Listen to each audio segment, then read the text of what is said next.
Nokia ফোনের মতো আপনার অ্যান্ড্রয়েড ফোনে এরকম চমৎকার একটি নাম সেট করতে পারেন। তাহলে দেরি না করে চলেন শুরু করি।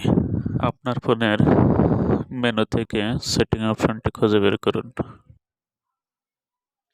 এরপর সেটিং লেখাতে ক্লিক করুন। দেখেন একটু নিচের দিকে লেখা আছে লক স্ক্রিন অ্যান্ড ওয়ালপেপার। এই লেখাটিতে ক্লিক করুন। এরপর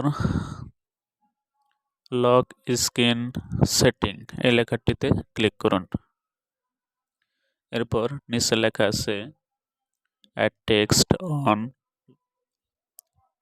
লক স্ক্রিন, এটাতে ক্লিক করুন। এরকম একটি খালি বক্স আসবে। এখানে আপনি আপনার নাম লিখুন অথবা আপনার ফোনে যে নামটি শো করাতে চান সেটি এখানে লিখুন। আমি আমার নামটি লিখে দিচ্ছি। লেখা শেষে এবার ওকেতে ক্লিক করুন। ব্যাস, আপনার কাজটি শেষ। এবার কেটে দিন বা সেটিং থেকে বের হয়ে আসুন। এবার আপনি আপনার ফোনটি লক করুন। দেখেন এরকম একটি নাম শো করবে যেটা আপনি লিখেছিলেন। এছাড়াও সহজে খুঁজে পেতে আপনি আপনার ফোনের সেটিং অপশনে যান।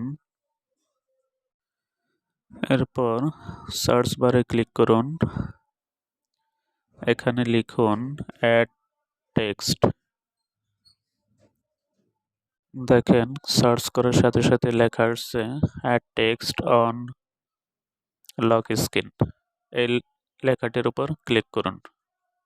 একদম নিচের দিকে লেখা আছে add text on lock screen. এই লেখাটিতে ক্লিক করুন।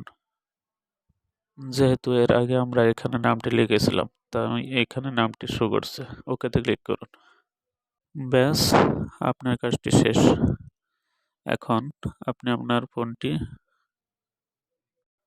লক করুন। দেখেন লক করার পরে আপনার ফোনে এরকম একটি সুন্দর নাম শো করবে।